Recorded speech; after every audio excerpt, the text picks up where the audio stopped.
2026년 5월 10일 아침에 눈을 딱 떴다고 한번 상상해 보시죠. 네. 평소처럼 커피를 내리고 뉴스를 보는데 단 하루 사이에 내 자산 가치가 수억 원이나 증발해 버렸다면 어떨까요? 끔찍하네요. 그렇죠. 근데 이게 무슨 해킹을 당한 것도 아니고 주식시장이 붕괴한 것도 아니에요. 그저 달력의 날짜가 하루 바뀌었을 뿐인데 말이죠. 청취자님, 오늘 우리가 파헤칠 이 심층 분석 자료들이 바로 이 섬뜩하면서도 아주 현실적인 시나리오를 가리키고 있습니다. 맞아요. 우리가 흔히 부동산을 이야기할 때 지금 사야 하나 팔아야 하나 막 이런 단기적인 타이밍에만 집착하기가 쉽잖아요. 네, 다들 거시적인 건 잘 안 보려고 하죠. 그런데 오늘 다룰 여러 건의 2026년 부동산 시장 전망 보고서라던가 경제 지표들은 완전히 다른 층위의 이야기를 하고 있습니다. 그러니까 시장의 룰 자체가 뒤집히는 패러다임 시프트를 예고하고 있거든요. 와, 패러다임 시프트요. 사실 저도 자료들을 쭉 보면서 등골이 약간 서늘해지더라고요. 이게 단순히 집값이 오르고 내린다 이런 수준의 문제가 아니었어요. 네, 스케일이 다릅니다. 그래서 오늘 이 심층 분석의 미션은 아주 분명합니다. 늘 배움을 즐기시는 우리 청취자님들을 위해서 그 비관론이 지배하던 시장이 왜 갑자기 거대한 지각 변동을 앞두고 있는지 짚어볼 거고요. 네? 그리고 그 속에서 우리의 자산을 어떻게 지키고 불려야 하는지 그 메커니즘을 아주 샅샅이 뜯어보려고 합니다. 좋습니다. 자, 우선 시장의 감도는 이 뭐랄까 묘한 공기부터 짚어봐야 할 것 같아요. 사람들이 슬슬 이제 진짜 바닥을 친 건가? 라고 느끼기 시작했거든요. 그 심리가 숫자로 아주 명확하게 드러나고 있죠? 한국은행 데이터부터 한번 볼까요? 네, 제가 이 지표는 청취자님들 귀에 쏙쏙 박히도록 아주 정확하고 또렷하게 발음해서 읽어드릴게요. 2026년 4월 소비자 동향 조사 기준 주택가격 전망 심리지수 바로 CSI가 드디어 104를 기록했습니다. 104면 기준선인 100을 넘은 거네요. 맞아요. 1년 뒤 집값이 지금보다 오를 것이라고 보는 사람이 드디어 더 많아졌다는 뜻이잖아요.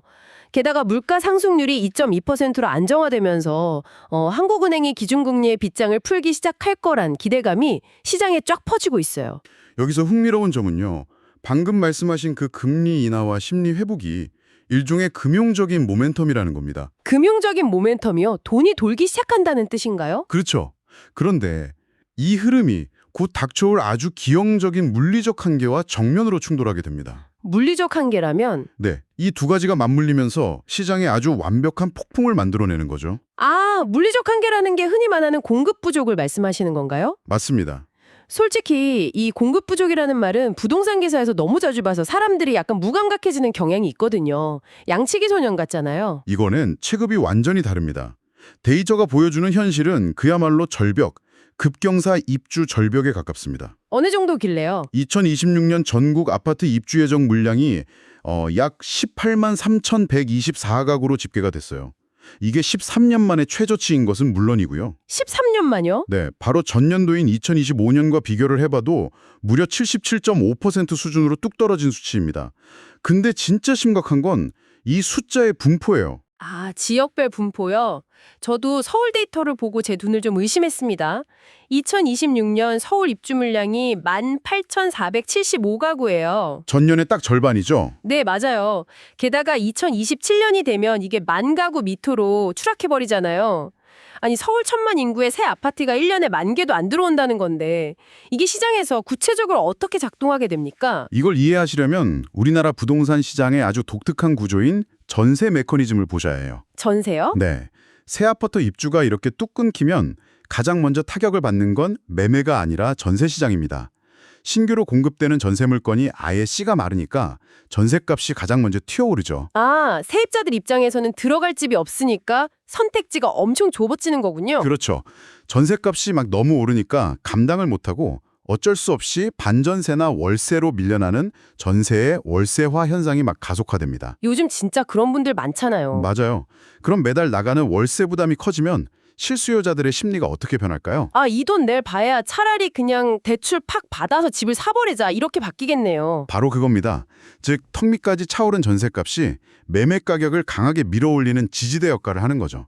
거기에 아까 말씀하신 금리 인하로 대출 문턱까지 낮아지면 이 상승 압력은 폭발적으로 커질 수밖에 없어요. 전세의 불안정이 결국 매수 심리로 직결된다는 거네요. 네. 근데요, 제가 이 여러 지역의 통계를 교차로 들여다보다가 진짜 굉장히 모순적인 데이터를 하나 발견했어요. 어떤 건가요? 방금 전국적으로 공급이 13년 만에 최저치라고 하셨잖아요. 네, 그랬죠. 근데 제가 보니까 광주광역시는 2026년 입주 물량이 무려 250.1%나 폭증을 하더라고요. 아, 네. 울산도 165.6% 늘어나고 강원도도 110.1%나 증가해요.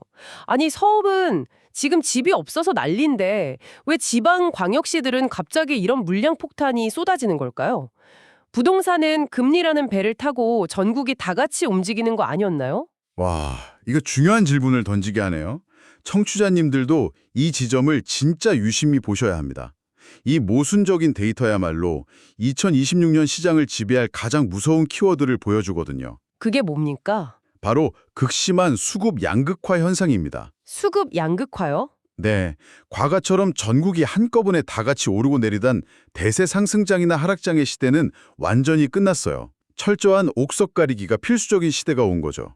근데 왜 이렇게 시간차 공격처럼 지역마다 상황이 막 엇갈리는 건가요? 건설 경기의 시차와 프로젝트 파이낸싱, 즉 PF 대출의 흐름 때문입니다. 아, 그 PF 대출이요? 네, 몇 년 전 유동성이 막 풍부할 때 지방 광역시로 중심으로 밀어내기식 인허가와 착공이 엄청나게 이루어졌어요.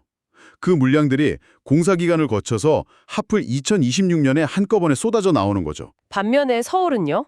서울과 수도권은 각종 규제에다가 공사비 인상, 거기다 PF 부실 사태까지 겹치면서 착공 자체가 아예 멈춰버렸습니다.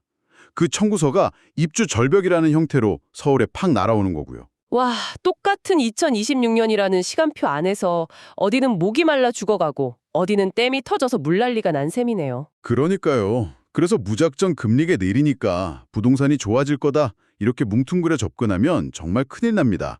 철저하게 지역별 공급망과 수요를 뜯어보는 전략이 생존의 필수 조건이에요. 와, 논리가 아주 명확해지네요. 자, 그럼 여기서 좀 단순하게 생각을 해볼게요. 네. 서울과 수도권 상급지의 아파트가 그렇게 희소해진다면 이미 그걸 쥐고 있는 다주택자들은 절대 안 팔고 꽉 쥐고 버티려 하지 않을까요? 아니면 현금 있는 분들은 지금 당장 서울에 아무 집이나 막 쓸어 담으면 되는 거 아닙니까? 자산의 양을 늘리는 게 미덕이던 과거의 논리로는 그렇게 생각할 수 있죠. 하지만 2026년에 그 전략을 썼다가는 정말 돌이킬 수 없는 타격을 입게 됩니다. 왜죠? 여기서 우리가 오프닝에서 던졌던 시나리오, 그 2026년 5월 10일에 아침으로 돌아가 볼 필요가 있어요. 아, 그 날짜요. 자료에 막 시뻘건 글씨로 마킹되어 있던 그 데드라인 말이죠. 도대체 2026년 5월 9일에 무슨 일이 벌어지는 겁니까? 그날 단 하루 차이로 수억 원의 세금이 갈리는 세금의 덫이 작동하기 시작합니다. 세금의 덫이요? 네, 이 용어는 제가 아주 또렷하게 발음을 해드릴게요. 2026년 5월 9일은 다주택자 양도소득세 중과 배제 조치가 한시적으로 연장되다가 완전히 종료되는 결정적 날짜입니다. 양도소득세 중과 배제. 그러니까 그동안 정부가 집 여러 채 가진 분들 세금 좀 깎아줄 테니까 집 팔아서 시장에 물건 좀 내놓으세요 하고 열어뒀던 비상구가 있잖아요. 그게 정확히 5월 9일 자정에 쾅 하고 닫혀버린다는 뜻이군요. 정확합니다. 그럼 5월 10일에 집을 팔면 구체적으로 내 지갑에서 무슨 일이 벌어지는 건가요? 그 페널티 일치가 진짜 상상을 초월합니다. 5월 10일 이후에 매도할 경우에 2주택자는 기존 기본세율의 무려 20%포인트가 가산이 돼요. 20%포인트요? 네. 그리고 3주택자 이상은 30%포인트의 중과세율이 재적용됩니다. 이거 지방세까지 다 합치면 수익의 한 70에서 80%를 세금으로 토해내야 할 수도 있어요. 잠깐만요. 수익의 80%요? 그럼 남는 게 아예 없잖아요? 더 치명적인 건 따로 있습니다. 기존에는 부동산을 오래 가지고 있으면 세금을 최대 80%까지 깎아주는 장기보유 특별공제라는 아주 막강한 혜택이 있었거든요. 네네, 장특공이라고 하죠. 맞아요.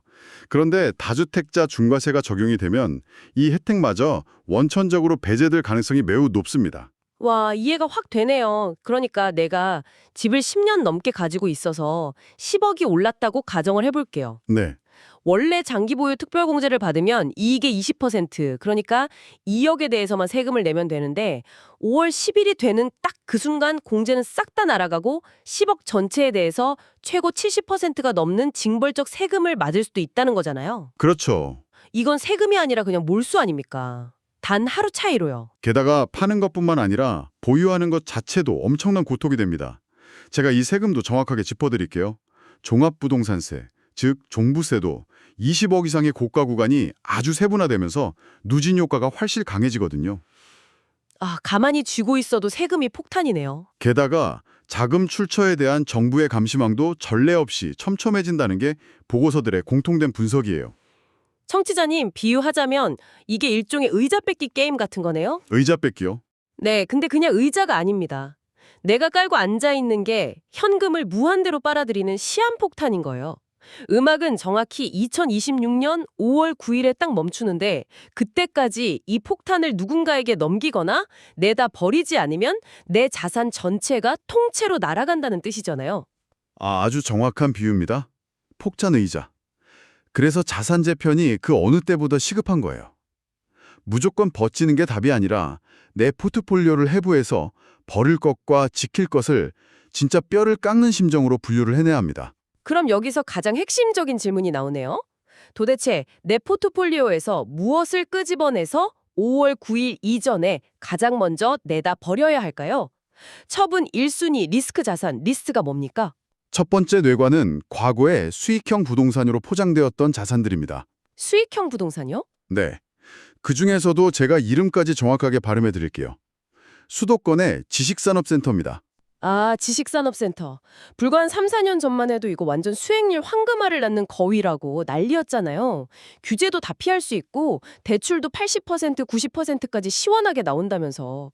제 주변 직장인들도 마이너스 통장 뚫어서 막 하나씩 분양받고 그랬거든요. 네, 진짜 열풍이었죠. 근데 어쩌다 이렇게 빨리 독이 든 성배로 변해버린 거죠? 바로 그 비정상적인 대출이 독이 든 성배의 진짜 정체였습니다. 과거 저금리 기조와 규제 완화가 만든 과잉 공급의 후폭풍을 지금 맞고 있는 건데요. 아, 대출의 역습이군요. 지식산업센터는 아파트랑 달라서 철저하게 임대 수익을 노리는 상업용 자산에 가깝잖아요. 초저금리 시대에는 내 돈 10%만 딱 넣고 90%를 아주 싼 이자로 빌려서 건물을 사도 월세 받아서 이자 내고 내 손에 돈이 남는 레버리지의 마법이 통했죠. 그렇죠. 그래서 수도권 곳곳에 마구 후죽순으로 지식산업센터 건물들이 올라갔잖아요. 맞아요. 그런데 금리가 오르면서 그 마법이 끔찍한 저주로 바뀐 겁니다. 지금 상황이 얼마나 안 좋은가요? 현재 수도권 지식산업센터의 공실률이 무려 55%에 육박합니다. 55%요? 그럼 두 칸 중에 한 칸은 텅텅 비어 있다는 뜻이네요? 네. 경매 시장에 넘어가도 낙찰가율이 52.5%로 반토막이 나버렸어요. 세입자는 아예 없는데 이자는 예전보다 2배 이상 내야 하는 구조가 고착화된 겁니다. 와, 숨이 턱 막히네요. 이건 단순히 가치가 안 오르는 정체된 자산이 아니에요. 매달 내 월급과 귀한 현금을 갉아먹는 마이너스 현금 흐름의 원흉입니다. 손실을 보더라도 관리비와 이자 부담을 끊어내기 위해서 무조건 우선 매각해야 하는 거죠. 아무리 반토막이 났어도 일단 손절을 해서 피가 흐르는 걸 멈추게 하는 게 먼저라는 말씀이시네요? 네, 맞습니다. 지식산업센터 외에 또 빨리 잘라내야 할 폭탄이 있습니까? 아까 우리가 양극화 통계에서 살짝 확인했던 지방 미분양 적체 지역의 아파트들입니다. 아, 아까 광역시 물량폭탄 얘기하셨던 거랑 연결되네요. 네, 특히 충남 천안과 아산 일대는 각각 2,500호 이상의 미분양이 산처럼 쌓여서 이게 전혀 해소가 안 되고 있어요. 2,500호요? 진짜 많네요. 게다가 광역시라 하더라도 입지 경쟁력이 확연히 떨어지는 곳들. 제가 또박또박 짚어보자면 부산 진구 외곽의 구축 아파트들 같은 곳이 바로 아주 위험한 군입니다. 근데 거기도 언젠가는 오르지 않을까요? 심리가 반등하면요? 이런 자산들은 시장 심리가 반등을 해도 그 온기가 저 밑바닥까지 닿기에는 너무 오랜 시간이 걸립니다. 아, 데드라인을 못 맞추겠네요. 그렇죠. 당장 5월 9일 양도세 데드라인을 맞추려면 이런 꼬리표 같은 자산들부터 과감하게 잘라내서 다주택자 포지션을 빨리 청산하셔야 합니다. 좋습니다. 자, 그럼 제가 분위기를 살짝 반전시켜 볼게요. 네, 이를 꽉 깨물고 이 리스크 자산들을 눈물을 머금고 다 팔았다고 쳐보죠. 그럼 내 손에 피 같은 현금이 딱 쥐어졌습니다. 네, 귀한 현금이죠. 이거 은행에 가만히 넣어둘 순 없잖아요. 폭탄을 피해서 만든 이 소중한 자본을 도대체 어느 핵심 지역으로 가져가야 할까요? 똘똘한 자산으로 갈아타야 할 텐데요. 여기서부터가 진짜 투자 승부처입니다. 귀가 쫑긋해지네요. 흩어진 자본을 쫙 압축해서 가장 체력이 강한 상급지로 이동을 시켜야 하는데 그 똘똘한 자산의 기준이 예전과는 완전히 달라졌습니다. 2020년 이후 시장을 지배할 3가지 핵심 키워드를 반드시 기억하셔야 해요. 예전엔 무조건 입지, 첫째도 둘째도 입지였잖아요. 룰이 바뀌었군요. 자, 첫 번째 키워드는 뭡니까? 첫 번째는 바로 신축의 압도적 희소성입니다. 아까 서울 입주 절벽 이야기 하셨던 거랑 일맥상통하네요. 맞아요. 아무리 집값이 비싸져도 새 아파트에 살고 싶어하는 인간의 욕망 자체는 절대 꺾이지 않거든요. 그렇죠. 다들 신축 좋아하죠. 그럼 미래에 어디가 새 아파트가 될 것인가? 이 정비 사업을 봐야 합니다. 가장 현실적이고 매력적인 타겟은 2030년 입주를 목표로 막 뛰고 있는 1기 신도시 재건축 선도지구들입니다. 1기 신도시라면 뭐 분당, 일산 이런 곳이요? 네, 특히 분당 샛별마을이나 양지마을 같은 곳들이죠. 아, 분당은 뭐 이미 학군이나 상권 같은 인프라가 워낙 완벽하게 세팅되어 있잖아요. 네, 다 갖춰져 있죠. 과 9호선, 그리고 분당선이 교차하는 초강력 더블 역세권을 보셔야 합니다. 7호선, 9호선, 분당선이요? 네, 예를 들어 노년이나 신노년 일대에 재개발 조합원 입주권을 선점하는 전략이 인플레이션을 방어하는 아주 훌륭한 방패가 될 겁니다. 와, 듣기만 해도 든든하네요.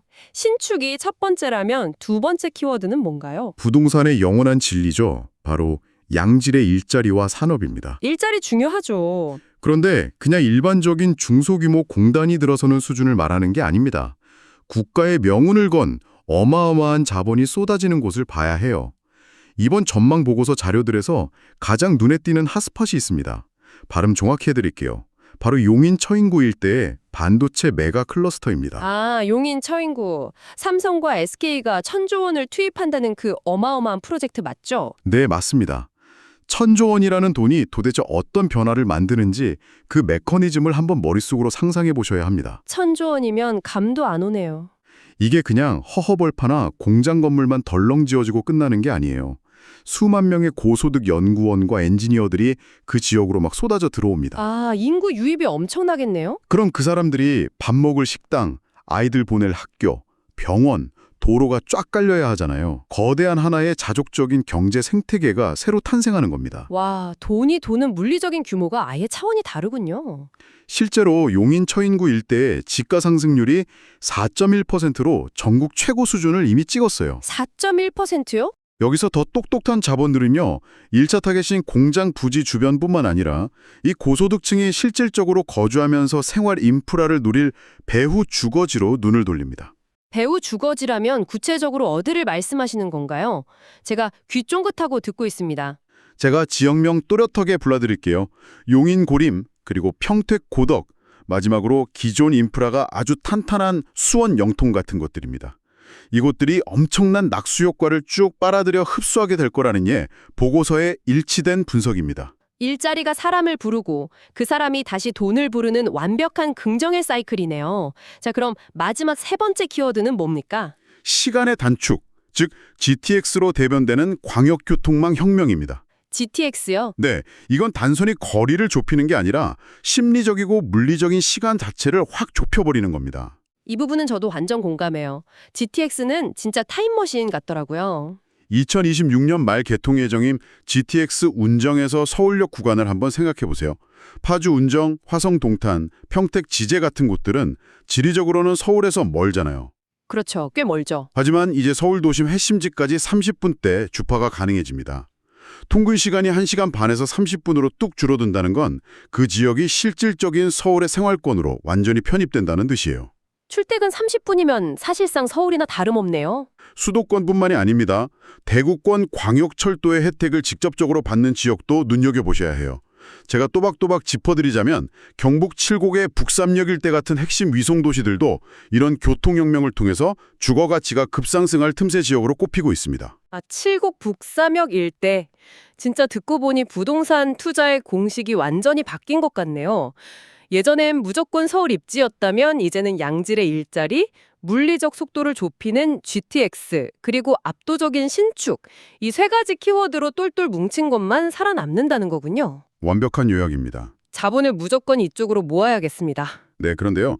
여기서 우리가 조금 더 큰 그림으로 시야를 넓혀보면 이 상황을 역이용하는 아주 도발적인 틈새 시장이 하나 존재합니다. 틈새 시장이요? 네, 지금까지 우리가 나눈 이야기를 쭉 들으시면 무조건 서울 아니면 일자리가 쏟아지는 수도권 상급지로만 가야 살아남겠네 이렇게 결론을 내리실 텐데요. 네, 방금 저도 그렇게 결론을 내렸거든요. 모두가 한쪽으로만 우르르 쏠릴 때 정부의 정책을 역이용해서 오히려 수익을 낼 수 있는 지방 특례 시장이 지금 활짝 열리고 있습니다. 잠깐만요. 정부 정책을 역이용한다고요? 네, 아니 근데 아까 천안이나 아산의 그 2,500호 미분양 폭탄 그런 건 쳐다보지도 말고 싹 다 버리라고 하셨잖아요. 그런데 이제 와서 다시 지방 틈새 시장을 보라고요? 네, 모순처럼 들리시죠? 네. 아무리 세금 혜택을 준다고 해도 결국 인구가 줄어드는 지역에 집을 사는 건 방금 전까지 이야기한 그 상급지로 자본을 집중해라 라는 전략과 완전히 모순되는 거 아닌가요? 너무 위험한 도박 같아요. 그 반론 아주 훌륭한 질문입니다. 리스크가 명확하기 때문에 제가 맹목적인 투자가 아니라 역이용이라는 단서를 단 겁니다. 아, 역이용. 정부가 지금 지방소멸이라는 국가적 재난을 막기 위해서 아주 파격적인 세금 혜택을 던졌어요. 제가 발음 짚어드릴게요. 바로 세컨드 홈 특례입니다. 세컨드 홈 특례. 구체적으로 어떤 건가요? 2026년까지 강릉, 경주, 익산 같은 인구 감소 지역에 주택을 새로 취득하면 취득세를 최대 50%나 감면을 해줍니다. 취득세 50% 깎아주는 건 좋죠. 쏠쏠하네요. 하지만 취득세 아끼자고 소멸 위험 지역에 집을 사는 건 앞뒤가 안 맞잖아요. 그게 다가 아니죠. 당연하죠. 진짜 파격적인 혜택은 따로 있습니다. 서울에 12억짜리 똘똘한 집 한 채를 가지고 있던 1주택자가 있다고 쳐보죠. 네. 이분이 인구 감소 지역에 집을 한 채 더 사서 2주택자가 되었어요. 그럼 다주택자니까 나중에 서울집 팔 때 세금 폭탄 맞는 거 아니에요? 아닙니다. 나중에 서울집을 팔 때 다주택자로 중과세를 맞는 게 아니라 기존 주택에 대한 1세대 1주택 비과세 요건, 그러니까 12억까지는 비과세해주는 그 요건을 그대로 유지해줍니다. 와, 대박이네요. 지방에 집을 샀는데 서울집 비과세를 안 뺏는다고요? 네, 혜택이 엄청나죠? 그럼 투트랙 전략이 가능해지네요. 맞습니다. 근데 청취자님 입장에서 제가 한번 깐깐하게 비판적으로 따져볼게요. 해보시죠. 혜택이 아무리 좋아도 결국 나중에 그 세컨드 홈을 팔고 싶을 때 살 사람이 없으면 돈이 묶여버리는 거잖아요. 그렇죠. 환금성이 떨어지죠. 그래서 아무 지방에나 덜컥 집을 사는 건 도박이라는 건데 그럼 이 정책의 허점을 역이용하려면 도대체 어떻게 세팅을 해야 안전한 겁니까? 철저한 옥석 가리기가 필요한데요. 입지와 목적이 아주 교묘하게 한정지어져야 합니다. 두 가지 조건이 있군요. 첫 번째는 뭡니까? 첫 번째는 철저한 실사용 목적이어야 합니다. 본인이 은퇴 후에 휴양 목적으로 실제로 가서 거주할 강릉이나 경주의 신축 브랜드 아파트를 고르는 거죠. 아, 어차피 내가 노후에 살 집을 미리 산다. 네. 어차피 내가 쓸 거니까 황금성 스트레스가 적고 서울집 비과세 혜택까지 챙기면서 인플레이션 해지를 하는 개념입니다. 아, 시세 차익보다는 실사용과 세금 방어에 방점을 찍는 거군요. 좋네요. 그럼 두 번째 조건은요? 만약 은퇴 목적이 아니라 투자의 성격을 조금이라도 가미하고 싶으시다면 인구 감소 지역이라는 타이틀을 달고는 있지만 대규모 산업 투자가 이미 확정돼서 인구 유입이 딱 보장된 곳, 그런 곳에 골라야 합니다. 아까 용인처럼 일자리가 생기는 곳이요? 맞습니다. 그게 바로 흑진주 속에 숨은 진짜 진주죠. 거기가 어딘가요? 이번 보고서가 꼽은 가장 대표적인 틈새 지역, 지명 정확히 발음해 드릴게요. 바로 전남 여수 율촌 융복합물류단지 일대의 탄소 중립 클러스터입니다. 아, 전남 여수 율촌. 거기에는 뭐가 다르길래 진주라고 부르는 건가요? 단순한 지방소도시가 아닙니다. GS 칼텍스 등 대기업을 중심으로 무려 수조 원의 막대한 자금이 투입돼서 거대한 탈탄소, 청정수소 산업시설이 조성이 되고 있어요. 아, 대기업 자본이 들어가는군요. 아까 용인 반도체 클러스터에서 설명했던 거랑 똑같은 메커니즘이 작동하는 겁니다.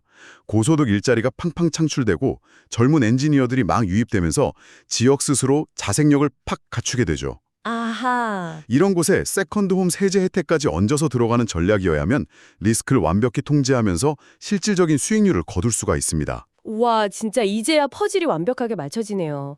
그냥 세금 깎아준다고 미끼를 덥석 무는 게 아니라 그 정책의 틈새 속에서도 철저하게 일자리와 수요라는 부동산의 본질을 파고들어야 한다는 거군요. 정확합니다. 청취자님, 오늘을 정말 머릿속에 짙은 안개가 확 걷히는 기분입니다. 우리가 오늘 파헤친 2026년 대전환기의 핵심을 제가 쫙 한 줄로 요약해 볼게요. 네, 정리해 주시죠. 2026년은 과거처럼 저금리에 기대서 영끌로 대출을 받아 자산의 개수만 늘려가는 그런 야만의 시대가 절대 아닙니다.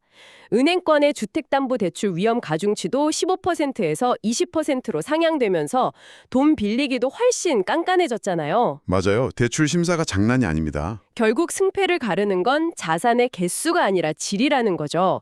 5월 9일이라는 그 무시무시한 양도소득세 데드라인에 맞춰서 내 지갑에서 현금을 갉아먹는 악성 자산은 과감히 도려내야 합니다. 뼈를 깎는 심정으로요. 네, 그리고 그 자본을 양질의 일자리, GTX를 통한 시간 단축, 그리고 신축의 희소성이라는 무기로 무장한 핵심 상급지로 싹 이동시키는 것. 자산의 질적 체력을 극대화하는 포트폴리오 재편만이 이 폭풍 속에서 살아남는 유일한 생존 공식입니다. 완벽한 정리네요. 그런데 청취자님, 오늘 우리가 나눈 이 거대한 흐름 속에서 마지막으로 꼭 한번 스스로 고민해 보셔야 할 아주 묵직하고 도발적인 역발상이 하나 남아 있습니다. 역발상이요? 그게 뭡니까? 우리는 지금까지 다주택자의 시선에서만 시장을 봤어요. 5월 9일 세금 폭탄을 피하려면 서둘러 리스크 자산을 처분해야 한다. 이렇게 분석을 했죠. 네, 계속 그렇게 얘기했죠. 그런데 입장을 완전히 뒤집어 보는 겁니다. 만약에 다주택자 규제에서 자유롭고 수중에 넉넉한 현금을 딱 쥐고 있는 무주택자나 1주택자 청취자님이라면 어떨까요? 1주택자 입장이요? 겨자 먹기로요. 세상에. 그러니까 10년 넘게 애지중지 가지고 있던 아주 노른자위 서울 아파트 같은 것들이 순전히 세금 기한을 못 맞춰서 어쩔 수 없이 헐값에 툭 튀어나올 수 있다는 거군요. 바로 그 지점입니다. 다주택자들에게는 2026년 5월이 피가 마르는 세금 지옥의 카운트다운이지만요.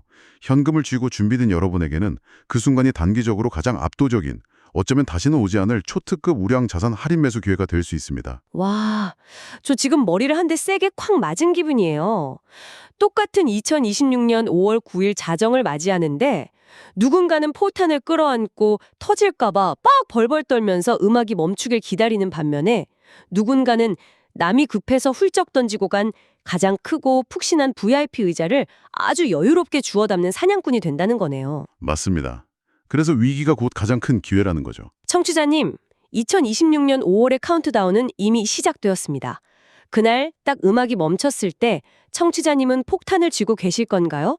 아니면 시장에 쏟아지는 최고의 자산들을 여유롭게 쇼핑하고 계실 건가요? 깊이 고민해 볼 문제죠. 오늘 저희가 심층 분석을 통해 쥐어드린 이 지식의 무기들이 청취자님의 투자 시나리오에 아주 날카로운 통찰을 더해드렸기를 바랍니다.